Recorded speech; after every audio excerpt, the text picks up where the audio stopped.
മധ്യപൂർവേഷ്യയിലെ സംഘർഷത്തിന്റെ പശ്ചാത്തലത്തിൽ പ്രതിസന്ധിയിലായി കയറ്റുമതി മേഖല. ഹോർമൂസ് കടലിടുക്ക് വഴിയുള്ള ഗതാഗതം നിലച്ചതോടെ കമ്പനികൾ കാർഗോ ബുക്കിംഗ് നിർത്തിവച്ചിരിക്കുകയാണ്. വിമാനമാർഗവും ചരക്കുകൾ പോകുന്നില്ല. കേരളത്തിൽ നിന്ന് ഗൾഫ് നാടുകളിലേക്കും യൂറോപ്യൻ രാജ്യങ്ങളിലേക്കും കയറ്റുമതി നടക്കാറുണ്ട്. എന്നാൽ സംഘർഷത്തിനു മുമ്പ് കപ്പൽ മാർഗം പോയ കണ്ടെയ്നറുകൾ പോലും മറുകരയിലെത്തിയിട്ടില്ല.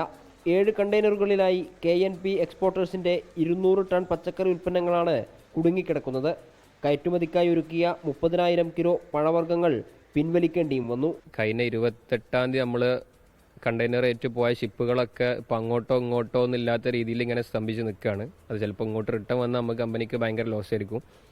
അങ്ങോട്ട് പോയാലും നമുക്ക് ചെറിയ രീതിയിൽ സാധാരണ രീതിയിൽ പോകാത്തത് കൊണ്ട് അതിൻ്റെ ചെറിയൊരു ലോസും കാര്യങ്ങളൊക്കെ ഉണ്ടാവും. അപ്പോൾ എന്താ പറയുക, യുദ്ധം മൊത്തത്തിൽ നടക്കുന്നത് വേറെ ഏതോ ഭാഗത്താണെങ്കിലും ഇവിടുത്തെ സാധാരണക്കാരെ വരെ നല്ല രീതിയിൽ അത് ബാധിച്ചിട്ടുണ്ട്. സത്യം പറഞ്ഞാൽ പച്ചക്കറി പഴവർഗ്ഗങ്ങളായതിനാൽ തിരിച്ചെത്തിയാലും ഇവിടുത്തെ വിപണിയിലും വിറ്റഴിക്കാൻ സാധിക്കാത്ത സ്ഥിതിയാണ്.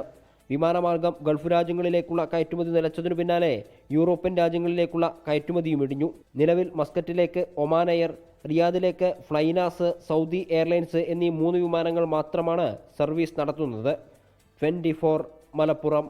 ലോകത്തെവിടെയായാലും ഏത് സമയത്തും 24 വാർത്തകളും ഓഗ്മെന്റഡ് റിയാലിറ്റി പാക്കേജുകളും എക്സ്പ്ലെയിനറുകളും വിശദമായി കാണാൻ ഞങ്ങളുടെ യൂട്യൂബ് ചാനൽ നിങ്ങൾക്ക് സബ്സ്ക്രൈബ് ചെയ്യാം.